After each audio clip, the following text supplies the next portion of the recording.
नमस्कार, मी स्वप्नाली. तुम्ही बघत आहात आपले बदलापूर. आता आपण बदलापूर पश्चिम परिसरामध्ये आलेलो आहोत. जो काही आपला वालवलीचा उल्हास नदीचा पूल आहे त्याच ठिकाणी जवळपासच्या परिसरामध्ये अक्षरशः वालवली नाका या परिसरापर्यंत आपल्याला प्रचंड प्रमाणात पाणी जे आहे ते तुंबलेलं पाहायला मिळतंय. आजूबाजूच्या संपूर्ण परिसरांमध्ये पाणी भरलेलं आहे.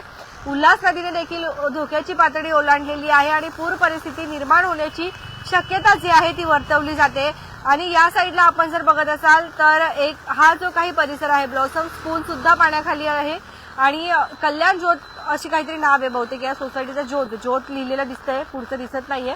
पण ही जी काही सोसायटी आहे या सोसायटीचा जो काही मागचा मार्ग आहे तो देखील आपल्याला बंद झालेला आहे. इथे आता तुम्ही हा लाईव्ह कुठून बघत आहात नक्की सांगा. वालवली परिसरात तुम्ही राहतात का? राहत असाल तर काळजी करू नका. पूर्ण अपडेट्स आम्ही तुमच्यापर्यंत पोहोचवण्याचा प्रयत्न करत आहोत.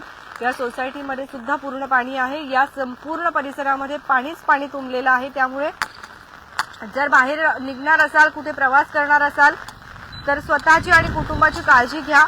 जवळच आपला उल्हास नदीचा वालवली पूल आहे आणि पुलापासून ते इथपर्यंत संपूर्ण परिसरामध्ये प्रचंड प्रमाणामध्ये पाणी जे आहे ते तुंबलेलं आहे.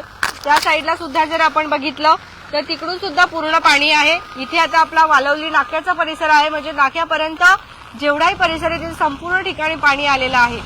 तुमच्या काही प्रतिक्रिया असतील नक्कीच येऊ द्या आणि शक्यतो संध्याकाळच्या वेळेस या ठिकाणावरून प्रवास करणे टाळावे.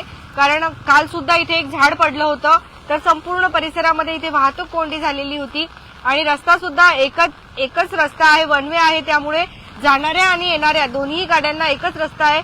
छोटासा रस्ता आहे आणि खूप वाहतूक कोंडी होते. दुर्घटना, अपघात होण्याची सुद्धा शक्यता असते. धन्यवाद. बघत रहा आपले बदलापूर.